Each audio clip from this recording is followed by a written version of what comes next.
Welcome back to my YouTube channel. My name is Laurent Boukobza, and today I'm gonna present and play for you the Prelude number 5, 6, 7 and 8 from the 24 Preludes opus 28 by Chopin. The previous presentation of the Prelude number 1 through 4 you can click up there. If you want to listen to all 24 Preludes without any presentation, without any explanation, you can become a member and you can click on the link above. I explain how to become a member. But if you can't, no problem. Just don't forget to subscribe to my channel right now. Just click on the little red button and that's it. You will not miss any of the next Prelude I will present, as I will present 4 Preludes per week. Before I present Prelude number 5, 6, 7 and 8, let's listen to these 4 Preludes.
Prelude number 8 is really difficult. Let's now go back to Prelude number 5. What I like very much about this Prelude is the complexity of it. Once again, we have a left hand that has somewhat of a nocturne because it's very wide. That's the concept of a nocturne. Click on the link above if you want, of the nocturnes that I explain how wide of a range the left hand goes into. And we have inner voices in it. So once again, the relationship with Bach and Chopin is very, very clear in here. Let's go slower and listen to the inner voices.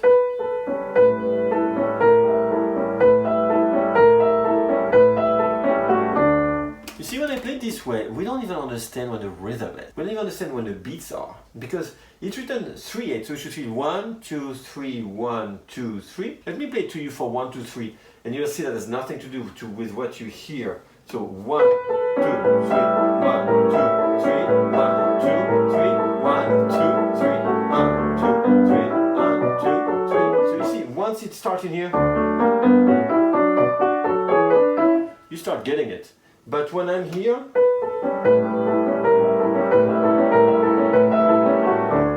it sounds floating. And that's the genius of Chopin here. What I like is that we have two sections that are actually very similar, and the main difference is here. The first time we have,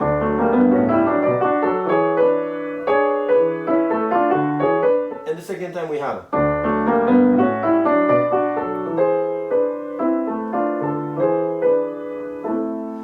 Kind of an A minor, but interestingly enough, it's not really minor.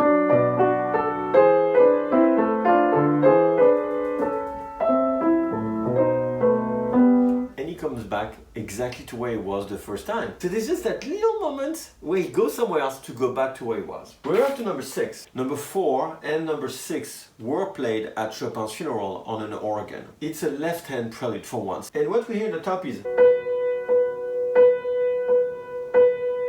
goes through the entire piece, except at the end. And that to me makes me think of a heartbeat. I think that's really the story behind it. So if you're disagreeing with me, fine, no problem. Leave your comments, say, I don't disagree, this is ridiculous. That's fine. I'm okay with any of your opinions. This is mine. It's a heartbeat. Boom, boom. And the husband is at the deathbed of his wife, and he's talking to her.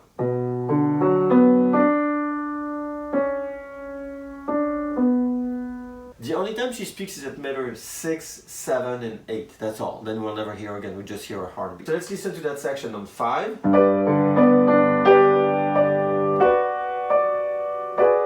That's where she speaks. Right here.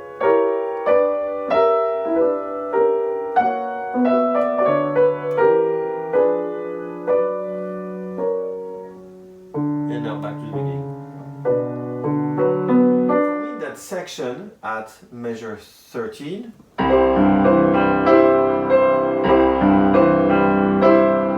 he's trying to give her hope, saying don't die, don't die, it's there, I'm gonna help you, I'm gonna help you, but I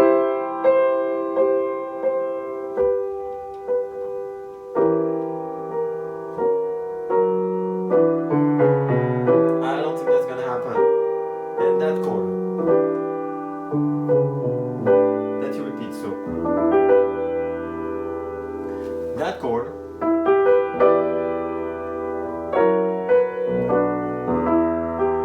at minor 7th, it's labeled as the blue note and it belongs to Chopin. I talked a lot about the blue note. When Chopin uses that chord, it means I love you. There are many examples. And since that's a husband talking to his wife and she's dying, I think it makes a lot of sense that here we have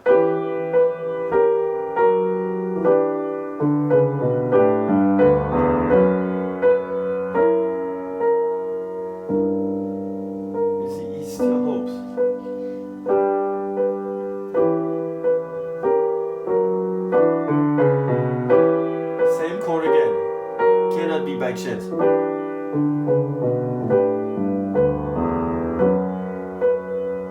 And then the desperation. Can't do anything. Trying to talk to her.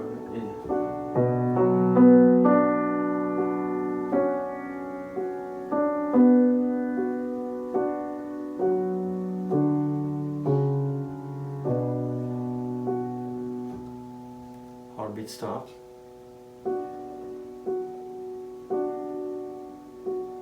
start and stop. Sadly, it's very close to the truth. I heard that when somebody dies, right before they die, their heart stops, then it restarts, and then they die. It's my interpretation. I find it very convincing in this piece. It might be just a coincidence. It's one of the saddest prelude we have to the entire piece. So how do you go from there? We're on prelude number 6. When do you go to number 7? Changes completely the contrast, as if maybe she's in heaven. And he plays a little mazurka.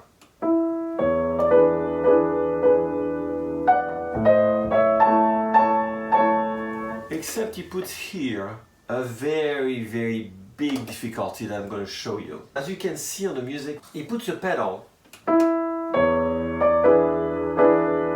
when you have to keep. But as you can see, if I put the pedal, it's in the pedal, that melody. It's all mushed together. It's not very pretty. And it's even worse later.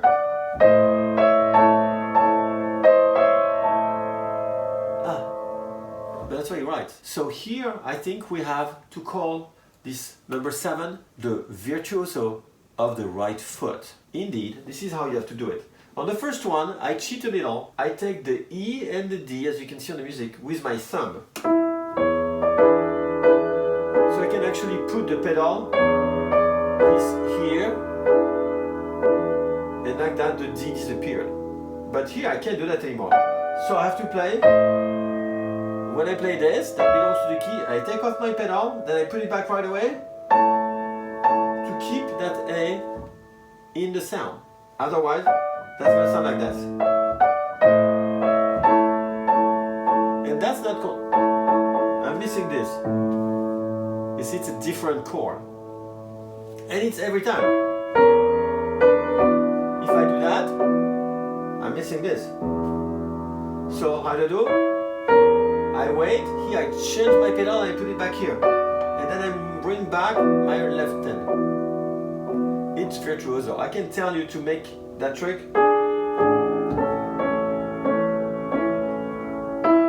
Here it's easy. And at measure 12, that chord that's crazy big, nobody has a hand that can actually redo that. Nobody can do that. So he puts thumb on A sharp and C sharp. That's really far-fetched. And then same stuff, you see? I change my pedal. That's chord. Like that, my bass is in the pedal, as you can hear it. These 16 measures, as a breath of fresh air, a way of changing the mood, because it was absolutely tragic. But it goes back to that tragic moment with this. The way it's written, as you can see, is that there seems to be melody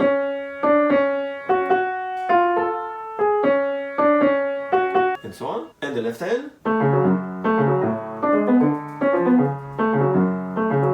So the left hand that seems to be 1 2 3 1 2 3 1 2 3 1 2 pam pam pam pam. So it's a 4/4. I mean, we feel there's an 8/8. But in fact, the right hand on top has nothing to do with 4/4 8/8. So it gives a sense of polyrhythm. What I'd like to show in here is the difference in harmonies, because Chopin is the master of harmonies. In my videos that you just heard, I like to take some times, but in all honesty, if I could take all the time in the world, I would. There's moments I want you to hear those beautiful harmonies.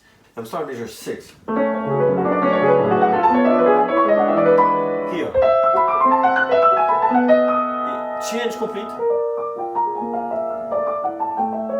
And change again.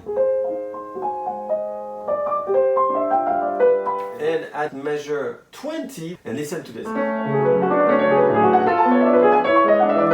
to that. And that.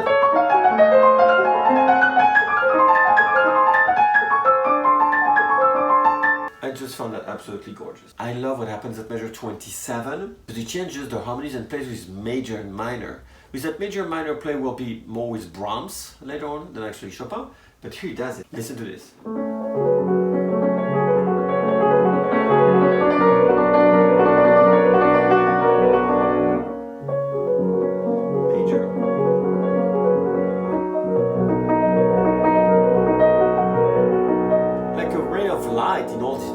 said then.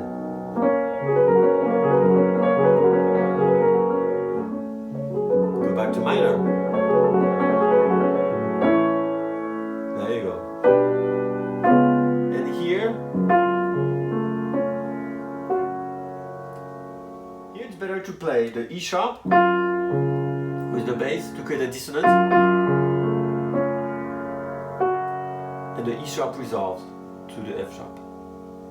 So that's it for these 4 preludes I presented today. I hope you enjoyed. If you want to listen to all 24, become a member and then you can listen to all of them. But if you can't, no problem. Just don't forget to subscribe to my channel right now. Just click on the little red button. You can follow me on all social media, LinkedIn, Facebook, Twitter, TikTok, Instagram, or on my website, laurentboukobza.net. If you want to take private lessons from me, you can always contact me on my email that shows underneath, laurent.boukobza.pianist without the E at gmail.com. I'll see you next week for prelude number 9, 10, 11, and 12, which is extremely difficult, so you don't want to miss this one. Thank you very much. See you next week. Bye now.